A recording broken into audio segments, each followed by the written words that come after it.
शेवगाव तालुक्यातील बालम टाकळी या ठिकाणी जिल्हा परिषद आदर्श शाळा गुरुवारी 26 फेब्रुवारीला बाल आनंदी बाजार मोठ्या उत्साहात भरवण्यात आला होता। या उपक्रमामध्ये शाळेतील लहान विद्यार्थ्यांनी विविध छोटी दुकानं लावून बाजाराचं आकर्षक स्वरूप साकारलं।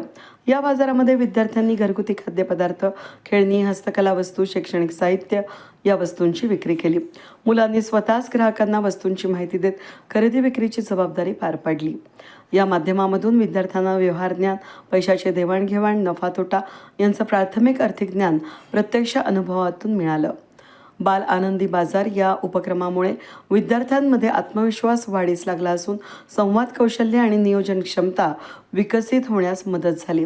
त्याचबरोबर सहकार्य, प्रामाणिकपणा आणि संघभावना यासारख्या मूल्यांचंही संवर्धन झालं। या उपक्रमासाठी शिक्षकांनी मार्गदर्शन केलं असून पालकांनीही उत्स्फूर्त प्रतिसाद दिला, मुलांचा उत्साह वाढवला।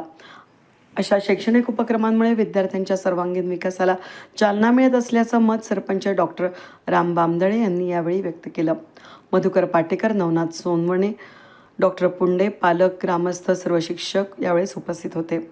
वेद न्यूजसाठी प्रतिनिधी पांडुरंग निंबाळकर, अहिलानगर।